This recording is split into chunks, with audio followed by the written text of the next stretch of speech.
You want to improve your communication skills, but you don't know how. You just think some people have the gift of the gab. It's like they're a black belt in speaking, and they were born like that. So there's no possible way that I can communicate like them. But what if I was to tell you it's not because you're bad at communicating, it's because you were never taught how? I know, because that was me. I was a white belt, unaware of the bad habits that I were doing that were killing my ability to inform, to inspire, and to influence. So over the last 3 years, I've built a 5-belt system to fix it. And in this video, I'm going to show you how to move through the levels so your future colleagues will be thinking that you are the one who has the gift of the gab. The levels are as follows. White belt is being unaware of your bad habits. Blue belt is being aware of your bad habits. Purple belt is refining your communication. Brown belt is all about adapting your communication. And black belt is where it becomes natural. And if you want any free resources, the links are in the description below. So let's go through the first one. How do you get from being a white belt to a blue belt? So how do you get from being unaware of your bad habits to being aware of them? Because right now, you might not even know why you aren't making the connection with your audience when you're giving a presentation. You might not realize something so obvious because it's been a part of you since you've been young and since you can remember. That's why the red car theory can teach us a lot about this.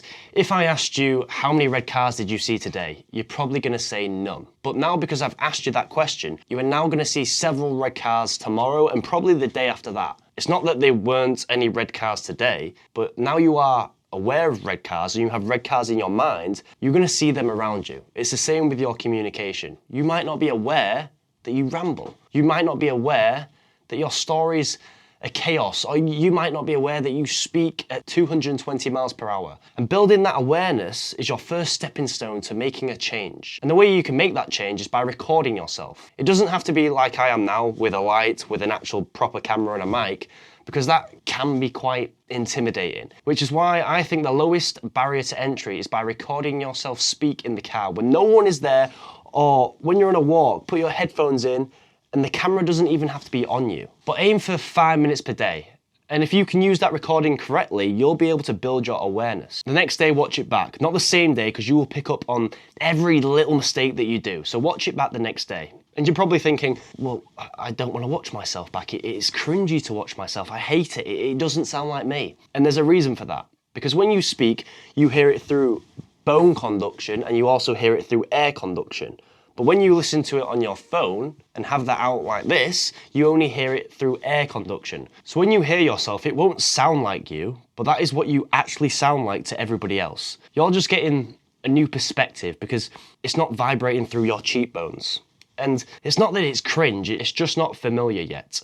And by watching yourself back, naturally, you will start to pick up things that you want to improve on, and this will help you become aware in the future. So once you've built that awareness at Blue Belt, that is when you start noticing your fillers, or when you're freezing, or when you're getting nervous. But just doing that and just building that awareness at that Blue Belt level will not change anything. So in order to actually fix these bad habits, you will need to refine your communication.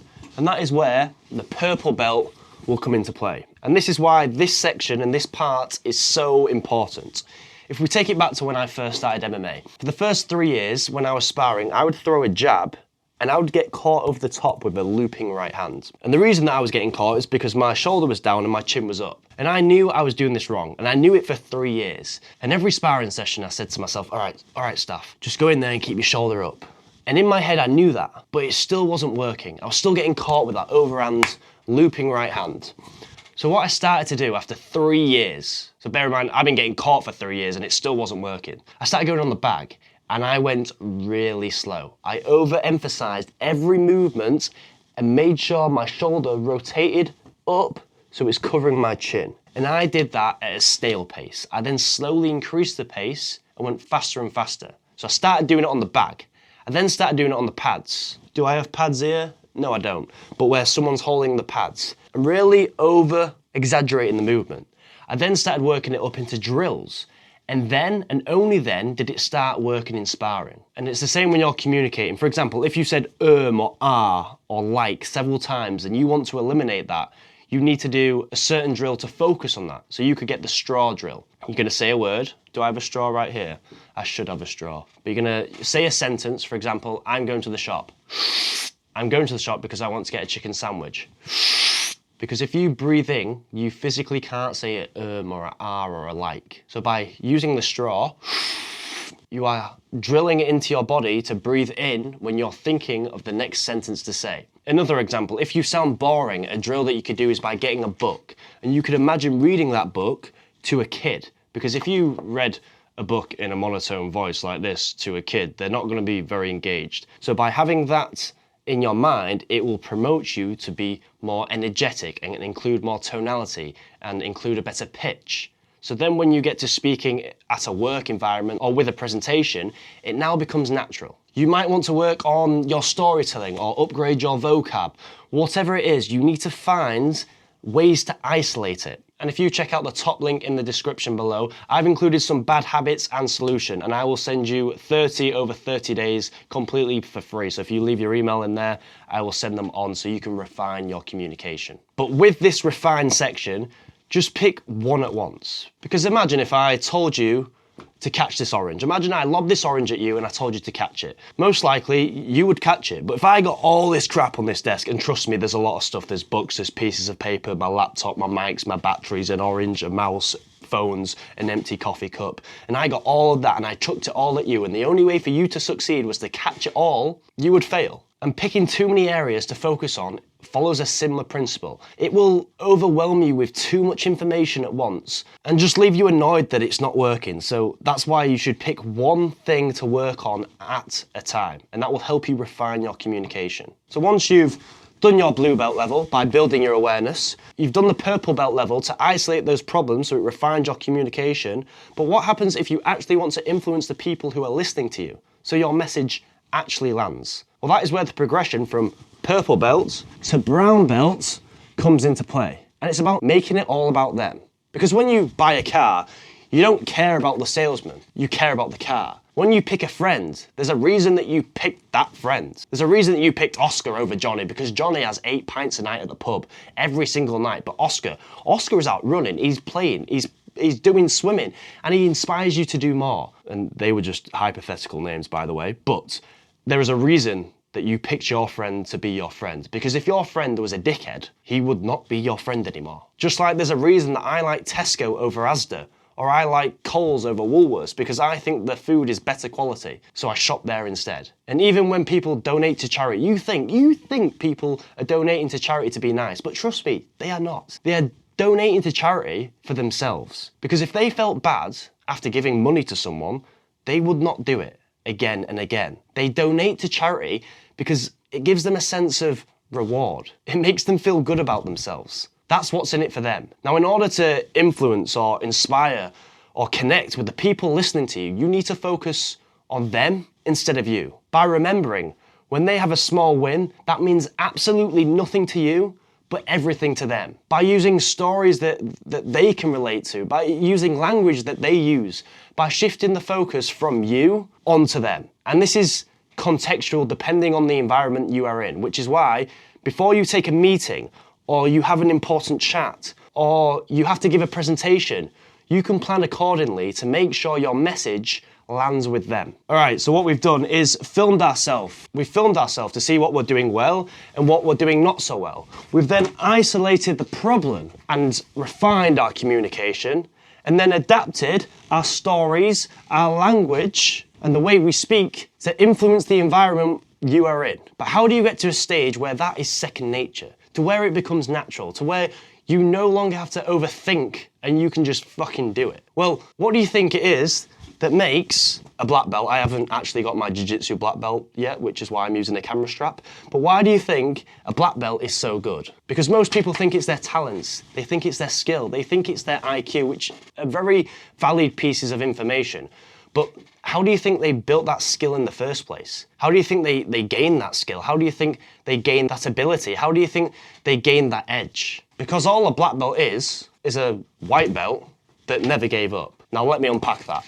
If you've ever done any sort of jiu-jitsu, you will understand this. When you start, you automatically get your white belt. That is your default belt. So when people say, oh, I'm a white belt in jiu-jitsu, that is basically the adult version of a participation medal. And this is how your first session will most likely go down, because it was for me. You'll walk into the gym a bit oblivious to what is about to go down. And in your head, you'll be thinking, it's not going to be that bad. It's not going to be that bad.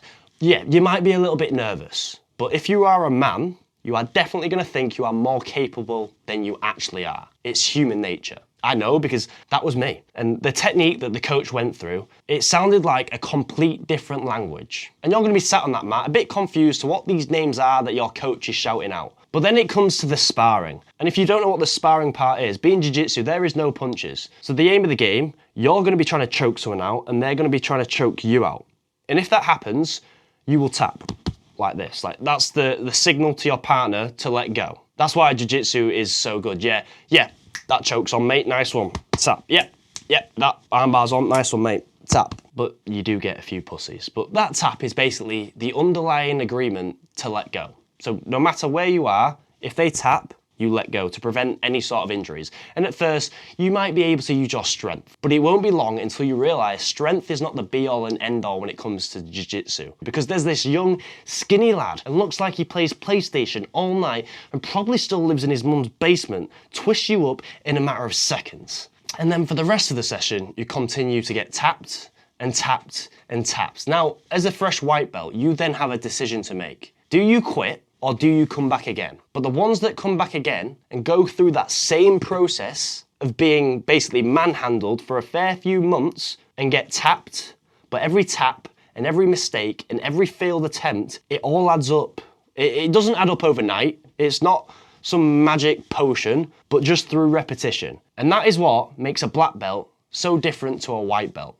Not their talents, not their skill, not even their IQ, but their ability to repeat the process and put in the reps. It's the same thing when you want to evolve your communication. Put your name forward for a presentation. Put your name forward for a meeting. Put your name forward for networking. Join a public speaking community. Talk to your phone in the car. Talk to yourself and your headphones whilst you're on a walk. But just put the bloody reps in. And use all the lessons and exercises from brown belt, purple belt, blue belt, but definitely not white belt, and use them to evolve over time. And that is what I'm doing now. Not only am I aiming to get my black belt in jiu-jitsu, as I said, I haven't got it yet, hence the camera strap, but I'm also trying to get my black belt in my communication. And if you want support in getting your black belt, let me get all this off me, check out the free resources in the description below. And I'm not actually going to give you a physical black belt, that's just a hypothetical metaphor that I've used, but I will support you in the process. But it's all good being able to use this 5-belt system, but if you speak in a way that has no projection, or you tend to mumble, you will lose credibility straight away. So no matter how good your content really is, it won't matter. Which is why you should probably watch this video. Anyway, I've got a flight to pack for. I'm a fucking down under, can't. There's a fucking shark in the water, can't. Yeah, boy.